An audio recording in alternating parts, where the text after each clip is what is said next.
We're hanging out backstage, kind of above stage, actually, here at the beach party. Good friend of the morning show, Mr. Mark Chesnutt. How are you, brother? Hey, man. I'm doing great. Yeah? You ready to rock and roll tonight?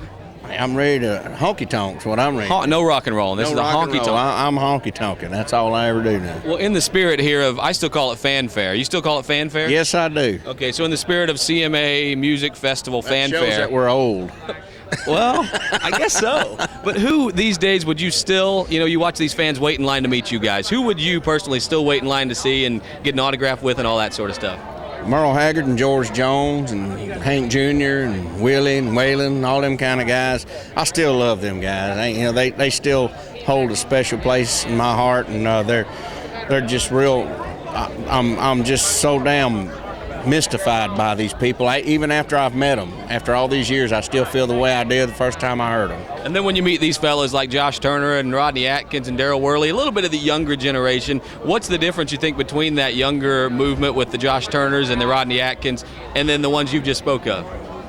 Well, with them guys there ain't a whole lot of difference. I mean, they're great entertainers and great songwriters and singers, and I'm just glad to be here with these guys because I consider these guys here tonight are all real country singers. They ain't in this business to try to make money, try to get girls, and try to look good.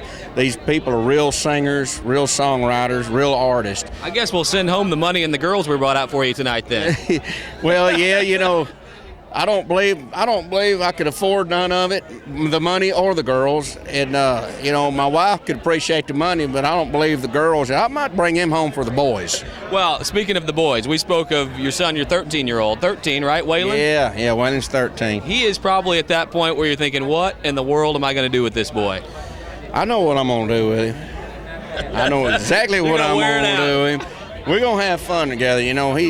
We were at home yesterday, and we all went out as a family. I took my wife, my kids. We all hooked up my boat, went down to the bow. There's a neat place down there called Pine Tree Lodge where I shot my first video for Too Cold at Home. We go down there 2 or 3 times a month, and I had everybody with me, and Waylon had his girlfriend with him. So he's got him a hot little old girlfriend now. Let me guess, she's 27. She's 32.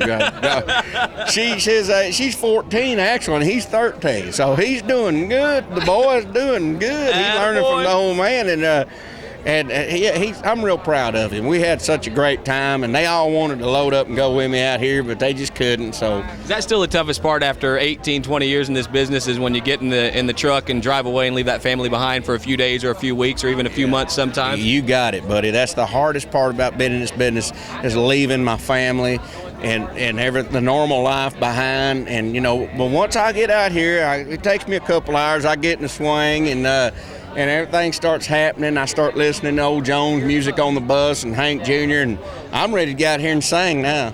Well, we won't hold you any longer. A good friend of ours, Mr. Mark Chesnutt, thank you, brother. Thanks for hanging with us. Have fun tonight. I will.